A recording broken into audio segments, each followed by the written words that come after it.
Hello everyone, welcome to my channel. This is Priya Bhargav. Today we are going to start Unit 3 of Block 4 MPCE 013, that is MPC second year students who have opted for clinical psychology. This video is for you guys. This unit is all about psychotherapy with older adults, and we are going to complete this unit in two parts. This is part 1. If you would see the section, I have highlighted the portions which I am going to cover in this part. This pink highlighted portion will be covered in this part, and the videos which are linked to this unit, you will get them in the description section. Now let us start with the topic. हम जब old age की बात करते हैं तो old age में बहुत सारी प्रॉब्लम्स आने लगती है, डिमेंशिया से लेके एंगर इश्यूज से लेके डिप्रेशन, एंजाइटी, बहुत सारी चीज़ें कनेक्टेड होती हैं। एंड स्पेसिफिकली जब इलनेस भी उसमें होती है तो डिसअपॉइंटमेंट सा होने लगता है ओल्ड एज पीपल को। तो लेकिन अगर आप अभी थेरेपीज़ की बात करें ना, तो बहुत कम थेरेपीज़ होती हैं जो ओल्ड एज या एजिंग जो लोग हैं उनके लिए बनाई गई हो। उनको बहुत ज़्यादा लोअर प्रायोरिटी पे रखा गया है। सो इवन आपको एक्सपर्ट्स एंड सर्विसेज भी बहुत कम मिलेंगी जो इनकी मेंटल हेल्थ को हाईलाइट करती है, मेंटल हेल्थ में कुछ इम्प्रूवमेंट लाने की कोशिश करती हैं। सो एक नेगेटिव स्टीरियोटाइप ये भी है कि क्योंकि एजिंग है इसीलिए ट्रीटेबिलिटी थोड़ी मुश्किल हो जाती है। एंड इम्प्रूवमेंट हम नहीं कह सकते क्योंकि डेवलपमेंट नहीं हो रहा है इसमें। एजिंग में डिटीरियोरेशन हो रहा होता है, कैटाबॉलिज्म ज़्यादा हो रहा होता है, एनाबॉलिज्म कम हो रहा होता है। सो दैट इज़ वाई एक होपलेस वाली कंडीशन लगने लगती है, इसीलिए इसके ऊपर लोग ज़्यादा वर्क भी नहीं करते हैं। सो अभी इसकी डिमांड जो है ओल्ड एज साइकेट्री सर्विसेज की और उसके असेसमेंट एंड ट्रीटमेंट की, स्पेसिफिकली डिमेंशिया के लिए तो एंड वो भी अर्ली डिमेंशिया, उसके लिए फिर भी आपको मिल जाएगी। लेकिन बाकी ट्रीटमेंट की बात करें, बाकी मेंटल इलनेसेस की, तो इतना प्रायोरिटी नहीं दी जाती। क्यों नहीं दी जाती, उसके पीछे भी बहुत सारे फैक्टर्स हैं जो हम आगे समझेंगे। बट इसमें ना कुछ चीज़ें और ध्यान रखनी है। अगर आप ओवरऑल लॉ की बात करें पूरे ऑल ओवर वर्ल्ड में, तो हमने रेसिज्म के ऊपर स्ट्रॉन्ग लॉज बनाए हैं, हमने कास्टिज्म के ऊपर बनाए हैं, हमने सेक्सिज्म के ऊपर बनाए हैं। लेकिन एजिंग एक ऐसी चीज़ है जिसको हमने बहुत ऊपर ऊपर से काम किया है, उसके ऊपर पॉलिसी ज़्यादा नहीं है। क्लिनिशियंस ने ज़्यादा कॉन्शियसली इसके ऊपर पॉलिसी मेकिंग में कोऑपरेट नहीं किया है या सोचा नहीं है इसके बारे में। एंड ये जो डिस्क्रिमिनेशन है ना, बेसिकली इस वजह से भी है क्योंकि पता है एजिंग होते होते बहुत सारी चीज़ें चेंज हो जाने लगती है एंड वो एक एंड की तरफ लेके जाती है, उसमें कोई प्रोग्रेस का होप नहीं रहता है। So that is why public awareness भी बहुत स्लो है इस मैटर पे। इसके पीछे बहुत सारे रीज़न भी हो सकते हैं। बेसिकली जो ओल्ड एज लोग हैं ना, वो खुद ही अपने आप को माइनॉरिटी ग्रुप में नहीं मानते हैं। दूसरा, इनका डिनायल जो होता है बहुत ज़्यादा ही रहता है, स्पेसिफिकली इसीलिए भी क्योंकि जो हमारे डिफेंसेस हैं ना, वो हमें प्रोटेक्ट करते हैं कि हम इस फ्राइटनिंग एग्जिस्टेंशियल अनसर्टेनिटीज़ जो है ना, इसको फेस नहीं करना चाहते। इसीलिए हम इसको एड्रेस भी नहीं करते हैं, जैसे कि डेथ हो गया, फिर मीनिंगलेसनेस हो गया ओल्ड एज में। तो इस चीज़ को हम हाईलाइट नहीं करना चाहते क्योंकि ये बहुत डरावना है, इसके बारे में सोच के भी रूह काँप जाती है। दैट इज़ वाई हम इसको ज़्यादा इंपॉर्टेंस नहीं देते हैं। एंड देन ये जो नोशन है कि ओल्ड एज का कनेक्शन डिमाइस से है, दैट ये भी एक फैक्टर हो सकता है जिसकी वजह से इसको हम ज़्यादा इंपॉर्टेंस नहीं देते और इसके ऊपर ज़्यादा हम पॉलिसी मेकिंग का काम भी नहीं करते हैं। जो फ्रॉयड है, इवन उनने भी उनकी भी अगर आप थ्योरी निकाल के देखें तो उन्होंने भी 50+ जो हो गए उनको इन्होंने ओल्डर पीपल की कैटेगरी में डाला है। सो आप समझ सकते हैं कि वो ओल्ड एज का फियर कौन सी एज से शुरू हो जाता है लोगों को। साइकोथेरेपी थ्योरीज़ की बात करें तो उनका मेन फोकस जो होता है ना, वो आप देखेंगे चाइल्डहुड डेवलपमेंट से है। जो डेवलपमेंटल स्टेजेस इन्फेंट में देखी है, चाइल्ड में देखी है, अर्ली एडल्ट लाइफ में भी हमने पढ़ा है। बट देन लेटर लाइफ के बारे में है ना, डेवलपमेंटल फेज कुछ बात ही नहीं की क्योंकि डेवलपमेंट के बारे में तो हम सोचते भी नहीं है इस बारे में। इवन अगर कोई साइकोलॉजिकली भी बीमार है ओल्ड एज का पर्सन, तो हम बहुत कम होप रखते हैं कि वो कभी डेवलप ठीक हो भी पाएंगे, इम्प्रूव हो भी पाएंगे। हम उनको उसी कंडीशन में छोड़ देते हैं जनरली। अगर आप ओवरऑल सोसाइटी का व्यू देखेंगे और सोसाइटी का बिहेवियर देखेंगे, आपको ये एक्सपीरियंस आपने नोटिस किया होगा कि लोग किस तरह से बिहेव करते हैं ओल्ड एज को लेकर। सो जो एरिक एरिक्सन हैं, उन्होंने ज़रूर एक एक्सेप्शनल वर्क किया है, जहाँ पे इन्होंने 8 एजेस के बारे में बात की है, 8 कैटेगरीज़ में और डाइकोटोमीज़ के बारे में बात की है कि इस पर्टिकुलर एज के लोग या तो ये होते हैं या वो होते हैं, है ना? ऐसे करके वर्सेस वाला, जैसे generality versus stagnation, ego integrity versus despair, इस तरह के डाइकोटोमीज़ के बारे में बात की है इन्होंने अपने 8 सेक्शंस में एजेस को डिवाइड करके। सो लेटर एज में generally ego integrity and despair के बारे में बात की है। इसको मैं थोड़ा सा एक्सप्लेन करना चाहूँगी। ईगो इंटीग्रिटी का मतलब होता है कि ओल्ड एज में कई लोग ये सोचते हैं कि नहीं, हम तो अपना ख्याल रख सकते हैं, हमें किसी की ज़रूरत नहीं है, एंड वो सेपरेट हो जाते हैं और अपने में रहते हैं। उनको कोई दुख नहीं होता अपने ओल्ड एज का। अपनी ईगो उनकी बहुत ज़्यादा प्यारी होती है, और वो किसी को अपना अंदर दर्द भी है तो किसी से शेयर करना नहीं चाहते हैं, एंड स्ट्रांगली जीते हैं, स्ट्रांग दिखाते हैं अपने आप को। और दूसरी एक कैटेगरी होती है जो डिस्पेयर में रहती है, जो हमेशा दुखी रहती है कि मेरे बच्चे मुझे छोड़ के गए, मैं अकेला पड़ गया, इस तरह की भी सोच के एक कैटेगरी होती है। तो ये दोनों में कॉन्ट्राडिक्शन है, ये दोनों अलग अपोजिट पोल्स हैं, एंड इन दोनों ग्रुप्स में आपको बहुत सारे लेटर एज के लोग दिखाई देंगे। नाउ अब हम अगर बात करें तो अभी तक की जो मॉडल्स आए हैं ना, वो बायोलॉजिकल या ऑर्गेनिक मॉडल्स हैं जो साइकियाट्री या साइकोलॉजी में मिलेंगे आपको। सो इनका जो मेन बेस है वो ब्रेन बेस्ड है, साइकी बेस्ड नहीं है। सो इसमें इलनेसेस एंड डिस्ट्रेसेस को लेटर एज में किस तरह से होती हैं उसके बारे में इन्होंने एक्सप्लेनेशन किया है, कौन कौन सी बीमारियां हैं, क्या क्या डिस्ट्रेसेस हैं, बट देन प्रायोरिटी बेसिस पे इनके ऊपर कोई थेरेपीज नहीं बनाई गई हैं। मार्टिन एंड हिल्डब्रांड के बारे में नाम आया है जिन्होंने इसके ऊपर वर्क किया है स्पेसिफिकली, एंड और भी बहुत सारे आगे हम पढ़ेंगे। सो ये पायोनियर्स माने जाते हैं इस फील्ड में जिन्होंने ओल्ड एज के बारे में बात की है। अब हम कुछ थेरेपीज डिस्कस करेंगे जो ओल्ड एज या लेटर एजेस में हम यूज़ करते हैं। Specifically CBT, cognitive behavioural therapy, is the most popular one, और ये आगे प्रोग्रेस भी करेगी थेरेपी, और ये ऑलवेज विन विन सिचुएशन में ही रहती है। तो ओल्ड एज पीपल में अगर हम देखें इस थ्योरी के बारे में, तो ये डिप्रेशन, एंग्जाइटी, प्रॉब्लमेटिक बिहेवियर, इन सब के ऊपर काम करती है। इवन डिमेंशिया के केसेस के लिए भी बहुत बेनिफिशियल है। और जो डिप्रेस्ड पेशेंट होते हैं ना, जो हॉस्पिटल में मिलेंगे या कम्युनिटी सेटिंग्स में मिलेंगे, वहाँ पे भी हम इसको अप्लाई कर सकते हैं। Even individual and group formats में भी अप्लाई कर सकते हैं। सो ये थेरेपी जो है, CBT है, ये इफ़ेक्टिव भी है एंड सुपीरियर भी है बाकी जो सपोर्टिव काउंसलिंग टेक्निक्स होती हैं उनसे, क्योंकि ये एंजाइटी के सिम्टम्स को में इम्प्रूवमेंट तो लाती है, साथ में एंजाइटी डिप्रेशन का जो 12 मंथ पीरियड में हम जो भी देते हैं उनको, CBT करते हैं उनके ऊपर, 12 महीने के बाद भी आप उनका सेल्फ रेटिंग स्केल जो देखेंगे ना, तो वो भी बहुत अच्छा आपको मिलेगा। सेल्फ रेटिंग स्केल मतलब कि पेशेंट से हम पूछते हैं कि वो अब कैसा फील कर रहा है, तो वो 12 महीने के पीरियड में हमने देखा है कि वो बेटर फील करने लगते हैं CBT अगर उनके ऊपर लगाई जाए। सो बेसिकली CBT होता क्या है, कई लोग सोच रहे होंगे कि ये CBT कर तो रही है, बता नहीं रही है CBT होता क्या है। तो वैसे तो बहुत लोगों को पता है, बहुत पॉपुलर थेरेपी है ये, फिर भी मैं बताऊं, कॉग्निटिव बिहेवियरल थेरेपी का बेस ये रहता है कि हमारे जो प्रीवियस एक्सपीरियंसेस होते हैं उसकी वजह से हम किस किस तरह के एजम्पशंस अपने अंदर बना लेते हैं, और जो हमारे अंदर किसी पर्टिकुलर एक्सपीरियंस की वजह से एजम्पशंस बने होते हैं किसी पर्टिकुलर सिनेरियो के, अब जब हमारे सामने वो सिनेरियो फिर से आता है तो हम उसको दूसरे चश्मे से देखना बंद कर चुके होते हैं और हम एक ही चश्मे से उसे बार बार देख रहे होते हैं। दैट इज़ वाई हमारा जो थॉट प्रोसेस होता है वो प्रीवियस एक्सपीरियंसेस की वजह से एक पर्टिकुलर वे का हो गया होता है, एंड उस थॉट की वजह से हमारा बिहेवियर भी उसी तरह से हो गया होता है। सो इस वजह से कभी कभी वो हमारा जो बिहेवियर होता है वो डिसफंक्शनल हो जाता है, हमारा जो तरीका होता है वो गलत होता है इन लोगों से बिहेव करने का। सो बहुत ज़रूरी है कि हम अपने प्रीवियस एक्सपीरियंसेस को एनालाइज करें और उसके और बेहतर तरीके क्या थे उस चीज़ को सोचने के लिए या समझने के लिए, उसको हम समझने की कोशिश करें, सो दैट हम आगे जब वैसी चीज़ें आए तो हम उसको गलत तरीके से बिहेव ना करें उसमें, एंड हमारे रिश्ते ख़राब ना हो। सो सीबीटी जो है ये हमारे नेगेटिव थॉट्स पे फोकस करती है, हमारे बिहेवियर्स को अच्छा बनाने की कोशिश करती है, हमारे डिसफंक्शनल जो साइकिल है, हमारी खुद की जो हम जिस तरह से आइडेंटिफाई करते हैं चीज़ों को, उसको समझने में हेल्प करती है।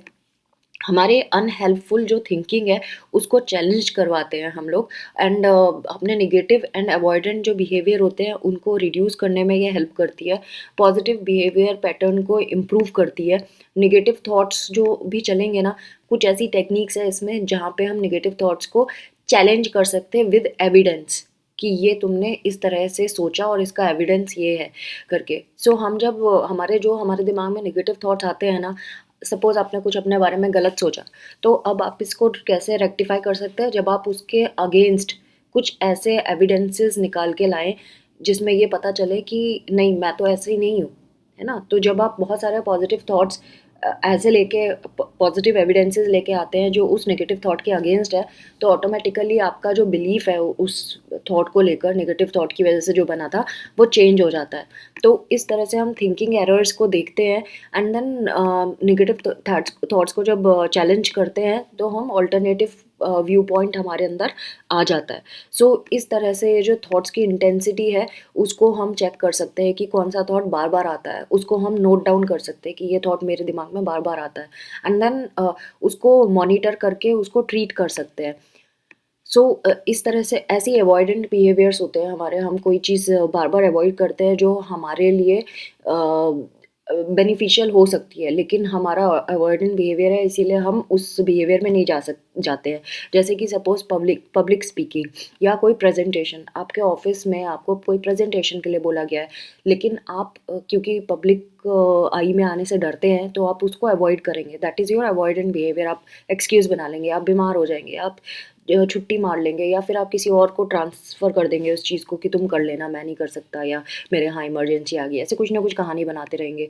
सो इसको ठीक करने के लिए सीबीटी हेल्प करती है ग्रेडेड एक्सपोजर मॉडल की हेल्प से। ये एक तरह का मॉडल है जिसमें हम ट्रेनिंग देते हैं क्लाइंट को, एंड वो इसको फेस करना सीख जाता है। ओल्डर लोगों के, क्योंकि हम ये चैप्टर ओल्डर पीपल के बारे में बात कर रहे हैं, तो हम ओल्डर पीपल में सीबीटी कहाँ हेल्प कर सकती है उसको भी हम देखेंगे। इसमें हम इनका जो फोकस है वर्क पे बना रहे उस पे हेल्प कर सकते हैं, उनकी जो गिल्ट की फीलिंग है उसको एक्नॉलेज कर सकते हैं, उनके जो हेल्पलेसनेस वाली फीलिंग है जो डिसेबिलिटी की वजह से आ गई उसको हम ठीक कर सकते हैं, उनको दूसरे तरीके दिखा सकते हैं सोचने के एंड एक्सेप्टेंस के, एंड देन लाइफ इवेंट्स के बारे में डिस्कस कर सकते हैं, उनको जो भी चेंजेस आए हैं एजिंग की वजह से या डिजीज़ की वजह से, उसको हम उनकी अवेयरनेस में ला सकते हैं कि ये नॉर्मल है और सबको होता है इस तरह से, एंड देन बहुत सारी चीज़ें उनको इसी सिनेरियो में समझा सकते हैं। तो ये जो सीबीटी है ना, ये स्ट्रक्चर्ड होती है काफ़ी, इसमें हमें कैसे आगे बढ़ना है ये सारा कुछ एक प्रोसेस के थ्रू होता है। कोलैबोरेटिव होती है ये, क्योंकि हमें क्लाइंट के साथ मिलजुल के करते हैं। ब्रीफ होती है, ज़्यादा लंबी नहीं खिंचती, कम सेशन में हो जाती है, 12 सेशन में ख़त्म हो सकती है। And then client centred approach है, क्योंकि क्लाइंट को हम उसकी आइडेंटिटी याद दिलाते हैं जिससे वो इम्प्रूव हो जाता है। फिर नेक्स्ट थेरेपी है कैट थेरेपी, जिसको हम कॉग्निटिव एनालिटिक थेरेपी भी कहते हैं। ये मॉडर्न इंटीग्रेशन है ऑब्जेक्ट रिलेशन थ्योरी का एंड कॉग्निटिव साइकोथेरेपी का, इन दोनों को कंबाइन करके ये बनी है। ये भी brief structured and collaborative therapy है एक तरह की, एंड ये पास्ट ट्रॉमास जो होते हैं ना उससे रिकनेक्ट कराती है, एंड उन सारे चीज़ों का मीनिंग हाँ ढूंढने की कोशिश करते हैं हम क्लाइंट के साथ। एविडेंस बेस्ड टेक्निक है ये, और हम क्या करते हैं, ये जो ओल्डर पीपल हैं वो उन उनको ये समझने की कोशिश करते हैं उनकी लाइफ स्टोरी के बारे में, कि वो क्या कह रहे हैं, उनका कॉन्टेक्स्ट क्या है पूरा लाइफ स्टोरी का, उसको उसको हम डिस्कस करते हैं, एंड देन वहाँ से हम कैथार्टिक होता है जब कोई इंसान ट्रांसपेरेंट होकर आपके सामने अपने थॉट्स रख रहा है, अपने अपने फीलिंग्स को एक्सप्रेस कर रहा है, उसको बोलते हैं कैथारसिस। तो वो इस तरह से अपने पूरे अंदर पूरी लाइफ की जो भी चीज़ें हैं जो उसको बॉदर करती हैं वो आपके सामने शेयर करता है, एंड ये तभी हो सकता है जब आपका जो रेपो है अपने क्लाइंट के साथ बहुत अच्छा सेट हो गया हो, तो ये थेराप्यूटिक रिलेशनशिप जब बन जाए तब हम ये डायलॉग कर सकते हैं अपने क्लाइंट के साथ। तो जो ओल्डर पीपल होते हैं ना, उस उनके ऊपर हम ये मॉडल अप्लाई कर सकते हैं और इस तरह से उनकी लाइफ के मीनिंग, उनकी स्टोरी, इन सब के ऊपर बात कर सकते हैं। सो जो इश्यूज़ हैं जैसे बॉर्डर लाइन हो गया, नार्सिसिज्म हो गया, पर्सनालिटी ट्रेट हो गया, पोस्ट ट्रॉमेटिक सिंड्रोम हो गया, इन सारी चीज़ों में भी हम इस कंसेप्ट को यूज़ करते आ रहे हैं और लेटर लाइफ में भी ये बेनिफिशियल। लेटर लाइफ मतलब ओल्ड एज की बात कर रहे हैं, एजिंग। सो कोपिंग मैकेनिज्म जो होता है स्पेसिफिकली जब लॉसेस हो रहे होते हैं, क्योंकि जब एजिंग हो रही होती है तो पार्टनर का जाना या फिर कुछ और तरीके का कोई सर्जरी हो जाना या इस तरह की चीज़ें हो जाना, तो वो बहुत चैलेंजिंग चीज़ हो जाता है। या सपोज़ डिसेबिलिटी हो गई, या वो क्योंकि सोशल अब नहीं रहे बिकॉज ऑफ डिसेबिलिटी या ओल्ड एज, घर पे ही रहने लगे हैं, तो उनके अंदर उनको कोप करना बहुत मुश्किल हो जाता है। पहले यंग थे, बोर होते थे, निकल जाते थे बाहर, वॉक पे चले जाते थे, अब नहीं हो रहा ये चीज़ें, तो वो कोप करना बहुत मुश्किल होता है इस एज में। सो वहाँ पे ये थेरेपी वर्क करती है। या प्री एग्जिस्टिंग कोई ट्रॉमाज है पुराना, या लो सेल्फ एस्टीम हो गया है बिकॉज ऑफ जो भी चीज़ें आ रही हैं उनके लाइफ में, या फिर ये चीज़ों के आने की वजह से क्या हो रहा है, उनको डिप्रेशन होने लगा है, सेल्फ डिस्ट्रक्टिव बिहेवियर आने लगा है, जान लेने की मन करता है कई लोगों को लगता है ज़िंदा ना रहे तो अच्छा है, ऐसे वाली कंडीशन में हो जाते हैं, एंग्जाइटी होने लगती है। सो उसमें उन ज़रूरत है कि उनको कोई समझने वाला हो, तो इस थेरेपी में हम उनको ये अटेंशन पे करते हैं एंड जो उनका पास्ट और प्रेजेंट किस तरह से लिंक्ड है उसके बारे में हम बात करते हैं, उनके साथ लेटर लाइफ के बारे में बात करते हैं एंड देन इंटरपर्सनल जो चीज़ें हैं उनके ऊपर हम इम्पोर्टेंट शो करते हैं और लाइफ का क्या मीनिंग है, कल्चरल बाउंड्रीज के बारे में बात करते हैं। देन जो इनकी फैमिली में जितने लोग हैं डिफरेंट डिफरेंट जनरेशन के हैं, उसके बारे में बात करते हैं कि किस तरह से वो इन सब चीज़ों में मीनिंग ढूंढ सकते हैं और एक अंडरस्टैंडिंग पैदा कर सकते हैं सो दैट वो आइसोलेटेड फील ना करें। Next is psychodynamic therapy. इसके ऊपर साइकोडायनामिक थेरेपी जो है बेसिकली हम ना अनकॉन्शियस माइंड को टटोलने की कोशिश करते हैं इसमें, और इसके ऊपर वर्क किस किसने किया, फ्रॉइड ने किया, क्लेन ने किया, यूंग ने किया। तो ये सारे जो हैं ये इसमें स्पेसिफिकली साइकोडायनेमिक थेरेपी के ऊपर इनका बहुत सारा काम आपको मिल जाएगा। सो ये भी उतनी इफ़ेक्टिव है जितना कि सीबीटी होती है डिप्रेशन में। तो साइकोडायनेमिक अप्रोचेस जनरली जो उनका सेंटर होता है वो इनसाइट जानने का होता है, जो रिप्रेस्ड अनकॉन्शियस मटेरियल है अर्लियर लाइफ एक्सपीरियंसेस का, उसके ऊपर हम वर्क करते हैं एंड उनके जो थॉट्स हैं उसके ऊपर उनको हम प्रोसेस करने की कोशिश करते हैं। इसमें जो क्लाइंट की एज होती है ना वो बहुत इंपॉर्टेंट फैक्टर होता है कि हम उनके साथ ट्रांसफरेंस एंड काउंटर ट्रांसफरेंस किस तरह से इस थेरेपी में लगाएं, क्योंकि साइकोडायनामिक जहाँ वर्ड आ गया तो आपको समझ जाना है कि इसमें ट्रांसफरेंस एंड काउंटर ट्रांसफरेंस तो होना ही होना है। तो ट्रांसफरेंस मतलब जब इंसान अपने किसी के लिए कोई जो भी दिमाग में चल रहा है वो थेरेपिस्ट के ऊपर डालना शुरू कर देता है, या किसी और मेंबर जो भी है जो उनसे खुल के उनको समझ रहा है उसके ऊपर डालना शुरू कर देता है। एंड काउंटर ट्रांसफरेंस वो होता है जो थेरेपिस्ट का रिएक्शन आता है उसके ऊपर। सो जो थेरेपिस्ट है कभी कभी रिलक्टेंट भी होते हैं इन चीज़ों को करने के लिए, क्योंकि एल्डरली क्लाइंट जो होते हैं उनके सबकॉन्शियस में बहुत सारी चीज़ें होती हैं डिपेंडेंस के बारे में, हेल्पलेसनेस के बारे में, जो वो ओल्ड एज में एक्सपीरियंस करते हैं। देन इरोटिक ट्रांसफरेंस भी हो सकता है जो बहुत रिडिक्यूल कर सकता है थेरेपिस्ट को, और उसको थेरेपिस्ट जनरली इग्नोर भी करते हैं क्योंकि ये ठीक बात नहीं है ओल्ड एज में अगर इस तरह की ट्रांसफरेंस होती है तो। सो इसीलिए क्लाइंट की जो सिचुएशन है ना वो कभी कभी थेरेपिस्ट को केयर वाली जो फैंटेसी होती है, केयर मतलब ओल्ड एज है तो ओल्ड एज लोगों की केयर करनी है, वो थेरेपिस्ट के दिमाग में चलने लगता है। उसके थेरेपिस्ट के खुद के अनकॉन्शियस फियर्स सामने आने लगते हैं जब वो ओल्ड एज के फियर के बारे में उनसे सुनता है। सो ये थोड़ा सा डिफ़िकल्ट चीज़ हो सकती है। अदरवाइज़ साइकोडायनेमिक जो मॉडल है ना ये बहुत सही है उन क्लाइंट्स के लिए जिनको अबंडनमेंट का फीलिंग है, या उनको डिस्पेयर की फीलिंग है, या उनको इंटीमेसी या आइसोलेशन का प्रॉब्लम है, या वो एरोगेंस का प्रॉब्लम है, स्टेगनेशन, इन सब चीज़ों में ये काफ़ी वेल सूटेड है। Next therapy is interpersonal therapy. Interpersonal therapy के बारे में बात करें तो ये प्रैक्टिकल है, फोकस्ड है, ब्रीफ है, मैनुअल बेस्ड थेरेपी है। यानी कि प्रैक्टिकल का तो मतलब आपको पता ही है कि आराम से अप्लाई किया जा सकता है। ब्रीफ छोटी है, फोकस्ड है, एक किसी चीज़ को हम चूज़ करते हैं उसके ऊपर वर्क करना शुरू कर देते हैं, उस तरह की है। हम सारे एक गोल को सेट करते हैं, उसके ऊपर वर्क करते हैं। इंटरपर्सनल है, मतलब कि मेंबर सबका इन्वॉल्वमेंट होना ज़रूरी है। तो इसकी एफिकेसी डिप्रेशन के पेशेंट्स में भी है, स्पेसिफिकली ओल्ड एज के डिप्रेशन के पेशेंट है, एंड एक्यूट फेज में भी हम कर सकते हैं और रिलैप्स प्रिवेंशन में भी हम कर सकते हैं। एक्यूट फेज मतलब जो शॉर्ट टर्म फेज होता है उसमें कर सकते हैं, एंड रिलैप्स मतलब दोबारा वापस अगर डिप्रेशन ना आए लौट के, उस केस में भी हम कर सकते हैं। तो इस ये फोकस करती है रिलेशनशिप में अगर डिस्टर्बेंसेस है तो कर सकती है, एंड ये डिफरेंट डिफरेंट डोमेन्स में हमें इसमें बताया हुआ है कहाँ कहाँ हम इसको यूज़ कर सकते हैं। जैसे कि रोल ट्रांजिशन कैसे, जैसे जो पेरेंट्स हैं जिनके बच्चे अब तक तो उनके घर पे ही उनके पास रह रहे थे, अब उनका जॉब लग गया कहीं और तो उनको शिफ्ट होना पड़ा, सपोज अब्रॉड शिफ्ट होना पड़ा। मिडिल एज तक वो अपने पेरेंट्स के पास थे, पेरेंट्स ओल्ड हो गए हैं लेकिन उनको छोड़ के जाना पड़ रहा है, तो अब रोल ट्रांजिशन हो गया। पहले पेरेंट्स के सामने कुछ था कि हमारे बच्चे हैं, हमारे पोते पोती हैं, उनको देखना है। अब क्या हुआ, अब वो चले गए, अब घर पूरा खाली हो गया, अब उनको सिर्फ खुद को देखना है, उनका रोल बदल गया। अब कोई है नहीं आसपास जिसके बारे में वो सोचेंगे, अब खुद ही है अकेले। रोल डिस्प्यूट, जब फैमिली में बहुत सारे मेंबर होते हैं, कुछ लोग नए मेंबर भी एडिशन हो जाता है, पुराने मेंबर्स की ड्यूटी थोड़ी कम होने लगती है, पुराने मेंबर्स की आदत होती है वो काम करने की। अब कोई नया मेंबर आ गया और उसको हैंड ओवर कर दिया गया, या उसने खुद अपने हाथ से वो काम उनसे ले लिया, ओल्ड एज से पर्सन से।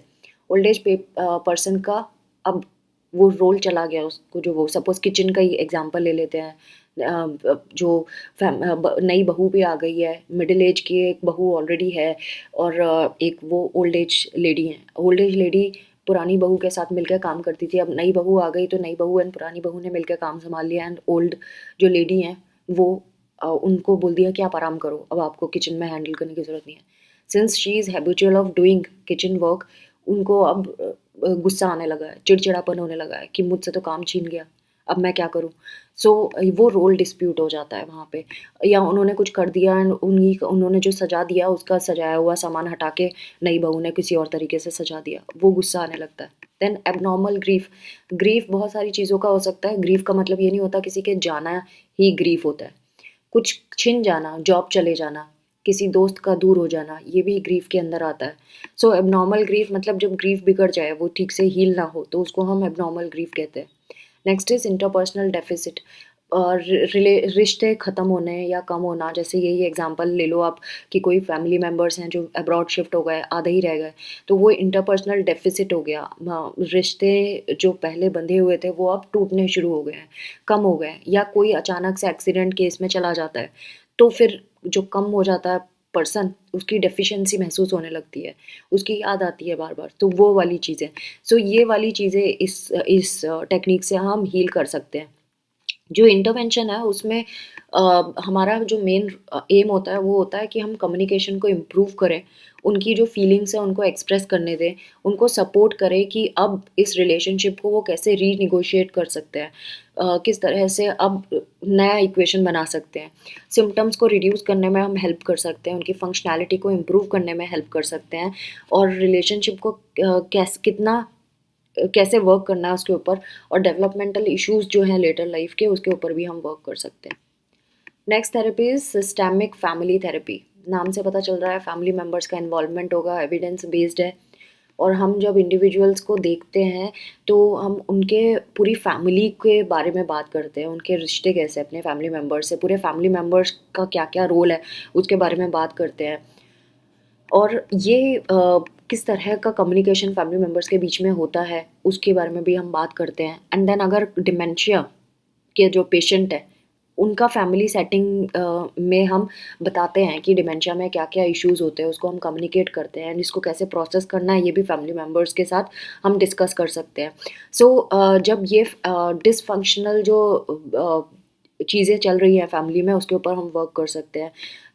जो कभी कभी क्या होता है, ओल्डर एडल्ट जो होते हैं ना वो सिक वाला रोल प्ले करने लग जाते हैं, क्योंकि जब वो बीमार होते हैं, सो वो अपने आप को जब बीमार समझने लगते हैं, व्हेन दे स्टार्ट बिलीविंग कि हम वाकई बीमार हैं, बीमार तो हैं, ठीक है, फाइन है, लेकिन एक पॉजिटिविटी और एक होप होती है ना, वो मिस होने लग जाती है उनके अंदर से। तो उस टाइम पे हमें उनको ये चीज़ याद दिलानी पड़ती है कि आप ठीक हो, और थोड़ी सी बीमारी है वो ठीक हो जाएगी, even if it is long term they can be positive. So बहुत सारी चीज़ें हम थेरेपी में उनको उनसे कम्युनिकेट कर सकते हैं। सो सिस्टेमिक जो अप्रोचेस होती हैं, ये हम वन टाइम थेरेपेटिक असेसमेंट में भी यूज़ कर सकते हैं, एंड बहुत सारे सेशंस जो फॉर्मल थेरेपी सेशंस होते हैं उसमें भी यूज़ कर सकते हैं, और फैमिली थेरेपी मॉडल की तरह हम इसको यूज़ कर सकते हैं। सो इसमें जो आपके पास पेशेंट आएगा ना, वो अपने सिम्टम्स के साथ आएगा ऑफ कोर्स, और वो अपने डिस्फंक्शनल डायनामिक्स के बारे में भी बताएगा आपको जब वो थेरेपी में आएगा, और उसके रिलेशनशिप कैसे हैं बाकी जो जिनके साथ भी वो रहता है उनके साथ, वो भी आपसे डिस्कस करेगा। जब वो करेगा तो आप तरह तरह से उनसे क्वेश्चनिंग कर सकते हैं, या उनसे जो टेक्निक्स आप यूज़ कर सकते हैं वो कौन कौन सी है: circular questioning, positive connotation, paradoxical intervention, reframing, ये चीज़ें, ये technique, and exploration of the shared genogram, ये वाली चीज़ें आप कर सकते हैं। तो ये इनका क्या क्या मीनिंग है वो मैं इसको बताऊं। सर्कुलर क्वेश्चनिंग में जैसे इन्होंने एक एग्जांपल दिया है, what do you think X would say to that. मतलब सपोज उन्होंने आपके सामने, ओल्ड एज पर्सन ने एक कोई अपना इशू बताया कि मैंने आज घर को दूसरे तरीके से जमा दिया, और जब वो ऑफिस से आएगी तो देखते हैं क्या होगा। तो फिर आप उससे कर सकते हैं, पूछ सकते हैं क्लाइंट से कि what do you think X would say to that. आपका वो जो जब ऑफिस से आएगी तो आपको क्या लगता है वो क्या बोलेंगी। सो इस तरह से आप सर्कुलर क्वेश्चनिंग कर सकते हैं उनकी बातों से क्वेश्चन निकाल के। तो लेकिन क्या स्टेटमेंट इसमें बहुत इंपॉर्टेंट है, व्हाट डू यू थिंक, ये वाला क्वेश्चन। कभी वाई नहीं पूछना चाहिए अपने क्लाइंट से, हमेशा व्हाट डू यू थिंक करके पूछना चाहिए। ये एक इंपॉर्टेंट चीज़ है। And then positive connotation, positive connotation जैसे you are such a close family that sometimes you care too much. तो जब मान लो वो सबके बारे में फिक्र करता है, मेरा बेटा तो अब्रॉड चला गया, पता नहीं उसको कौन खिलाता होगा, ढंग से खाना खाता होगा कि नहीं, सपोज इस तरह का कोई स्टेटमेंट दे रहे हैं, तो आप उसको ये उनको ये क्वेश्चन कर सकते हो कि आप बहुत, वो आपके बहुत नज़दीकी रहे हैं, और आपको, आप बहुत ज़्यादा उनकी केयर करती हैं, लेकिन समझदारी ये भी है कि वो अपने आप को संभालना सीख जाएं, एक दिन तो ऐसा आना ही है। सो इस तरह से उनको एड्रेस किया जा सकता है। Then paradoxical interventions, so it seems that you have solved all your difficulties and don't need our help any longer. तो कभी कभी क्या होता है, क्लाइंट बोलता है कि मुझे इन थेरेपीज़ की ज़रूरत नहीं है, बकवास होती हैं, कुछ कुछ करेंगे, या वो अगेंस्ट बोलता है थेरेपी के, तब आप ये इस तरह के डायलॉग दे सकते हैं। रीफ्रेमिंग, रीफ्रेमिंग में क्या होता है, इट सीम्स एज, ये वाला जो स्टेटमेंट है ना, इट सीम्स एज इफ, ये बहुत इंपॉर्टेंट है, ये आपको थेरेपी में यूज़ करना होता है। इसको ऐसा लगना, आपको ऐसा लगता है ना, आप उसको ब्लेम नहीं कर रहे कि तुमने ऐसा बोला, आप क्या बोल रहे हो, ऐसा लगता है। सो वो पार्शियल हो जाता है, तो क्लाइंट जो है वो अटैक्ड फील नहीं करता है। सो रीफ्रेमिंग में it seems as if X is flagging up the distress on behalf of the whole family. So इस तरह से आप बोल सकते हैं। Then exploration of the shared genogram, genogram मतलब फैमिली ट्री जो बनता है, फादर मदर फैमिली में कौन कौन रहते हैं उनके पास, वो हम बनाते हैं। तो ये जो होता है, इसमें हम पॉजिटिव चेंज कर सकते हैं इन चीज़ों में। तो जब आप क्वेश्चनिंग करते हैं तो कभी कभी वो रियलाइज़ करता है क्लाइंट कि हाँ, मैं वो जो सोच रहा है वो गलत तरीके से सोच रहा है। नाउ प्रोफेशन, ये तो सिस्टेमिक अप्रोचेस के प्रोफेशनल्स, जो प्रोफेशनली स्किल्ड जो होते हैं थेरेपिस्ट, जिनको सिस्टम अप्रोच बहुत अच्छे से आती है, it is very good, very good. ये वाली टेक्निक आप इसको ट्राई कर सकते हैं, एंड किसी भी क्लाइंट पे लगा सकते हैं, ज़रूरी नहीं है कि ओल्ड एज क्लाइंट, बट किसी भी क्लाइंट के साथ आप ये यूज़ कर सकते हैं, and very easy and very convenient. So ये बहुत बेनिफिशियल होती है, इवन बहुत बेनिफिशियल टूल है जब आप डायरेक्टली क्लाइंट के साथ वर्क करते हैं, स्पेसिफिकली जब वो ओल्ड एज के हैं, जो अपनी फैमिली डायनामिक्स के में जो चैलेंजेस हैं ना, उसके बारे में बहुत अच्छे से अवेयर्ड होते हैं, और अवेयर होते हैं, इसीलिए उनकी जो मेंटल इलनेसेस है ना लेट स्टेज में जो आती है, वो भी हम अनकवर कर सकते हैं, जैसे डिमेंशिया। क्योंकि जब आप फैमिली के बारे में बात करेंगे, आप पास्ट के बारे में कुछ बात करेंगे, कुछ चीज़ें वो हो सकता है रिकॉल ना कर पाए बिकॉज ऑफ डिमेंशिया। सो आपको बहुत सारी ऐसी मेंटल इलनेसेस अनकवर हो जाती है इन चीज़ों में, जब आप बात करना शुरू करते हैं अपने क्लाइंट से। Reminiscence therapy and life review therapy, ये दो थेरेपीज़ हैं। Life review therapy detailed intense therapy है रेमिनिसेंस थेरेपी की। तो रेमिनिसेंस थेरेपी नाम से ही पता चल रहा है, जब हम पास्ट को रिकॉल करवाते हैं और जैसे ही वो पास्ट को रिकॉल करता है ना पेशेंट, तो उसके self esteem and social connection के बारे में हमें पता चल जाता है, और उसको खुद को भी अपने बारे में पता चल जाता है कि वो उसका सेल्फ एस्टीम कहाँ जा रहा है, क्या कैसा है, एंड उसके सोशल कनेक्शंस कैसे हैं। सो ये ग्रुप में जनरली ग्रुप फॉर्मेट में अप्लाई करने वाली थेरेपी होती है, जिसमें इंडिविजुअल्स को हम ना कुछ पुरानी मेमोरीज याद दिलाते हैं, कुछ ऐसे टॉपिक्स को पिक करके जो उनके करीब होता है, जिन टॉपिक्स के बारे में बात करके उनको पुराना कुछ याद आ जाता है, तो वो पुराना याद करते हैं, अपनी शेयर्ड मेमोरीज जो पास्ट की है उसके बारे में बात करते हैं, जैसे कि पर्सनल आर्टिफैक्ट उठा लिया या न्यूज़पेपर उठा लिया या कोई म्यूज़िक चला दिया, तो वो उनकी मेमोरीज को स्टिमुलेट कर देता है। तो ये जो सेशंस होते हैं ये स्ट्रक्चर्ड होते हैं, एंड थेरेपिस्ट ही पिक करता है टॉपिक, एंड बहुत पॉपुलर काउंसलिंग टूल माना गया है ये वाला रेमिनिसेंस थेरेपी। और ये एल्डरली लोगों के साथ यूज़ किया जा सकता है सो दैट वो अपने लाइफ के पर्सपेक्टिव को एक बार फिर से देखें। एंड सीनियर सेंटर्स जो होते हैं या रिटायरमेंट कम्युनिटीज़ जो होती है या रेजिडेंशियल सेटिंग्स होती है ना, वहाँ पे लगाना ज़्यादा अच्छा है एज़ कम्पेयर टू अगर आप क्लिनिकल इंटरवेंशन में लगाने की सोचे तो वो अच्छा नहीं है। लेकिन ग्रुप में जब आप करेंगे, बहुत सारे ओल्ड एज पीपल बैठे हैं और आपने कोई गाना चला दिया एंड देन वो अपनी मेमोरी उस गाने से रिलेटेड कुछ बताएं, सो वैसी वाली टेक्निक है ये। और ओल्डर एडल्ट्स जो होते हैं ना, वो उनकी जो मेजर मेंटल हेल्थ की प्रॉब्लम आ रही है या पर्सनालिटी डिसऑर्डर की प्रॉब्लम्स है, सो में भी ये हम अप्लाई किया जा सकता है। लाइफ रिव्यू थेरेपी के बारे में बात करें तो ये जैसे मैंने बताया कि ये intense type of reminiscence therapy है, जिसमें आप देखेंगे कि हम ना पास्ट के जो कॉन्फ्लिक्ट्स हैं उसके ऊपर रीवर्क करना शुरू कर देते हैं, सो दैट जो पर्सन है उसको अपने पास्ट के बारे में ज़्यादा अच्छे से अंडरस्टैंडिंग हो जाए और वो अपने पास्ट को एक्सेप्ट करना शुरू कर दे। ये जो थेरेपीज़ है ये बेसिकली बेस्ड होती है एरिक एरिक्सन की 8 स्टेज मॉडल पे, जो साइको सोशल डेवलपमेंट का जो मॉडल उन्होंने दिया था 8 स्टेजेस का, उस पे। और ओल्ड एज की बात करें तो स्पेसिफिकली जो इसका मेन प्रेमाइस होता है वो यही होता है कि एरिक्सन का जो मॉडल था ना, ईगो इंटीग्रिटी वर्सेस डिस्पेयर, जो मैंने अभी भी जब ये वीडियो स्टार्ट किया था मैंने, तब मैंने बताया था ईगो इंटीग्रिटी एंड डिस्पेयर का क्या मतलब है, उसके ऊपर ये बेस्ड होती है। तो ओल्डर जो एडल्ट्स होते हैं वो सेटिस्फैक्शन एक ला दें अपने अंदर कि पास्ट में जो हुआ वो क्यों हुआ, हु दे आर, उन्होंने अपनी लाइफ में क्या अचीव किया, एंड एक इंटीग्रिटी सी हो जाए, मतलब वो अनसेटिस्फाइड ना रहें, संतुष्ट हो जाएं, उसके लिए ये थेरेपी होती है। तो जो एग्जिस्टेंशियल क्वेश्चंस होते हैं उनके, उसको आंसर देने वाली ये टेक्निक होती है। तो friends, this was all about today's video. I hope आपको ये वीडियो बेनिफिशियल लगेगा। अगर ऐसा है तो प्लीज़ सब्सक्राइब करें मेरे चैनल को, शेयर करें सबसे, और thanks for watching. Take care of yourself. Bye bye.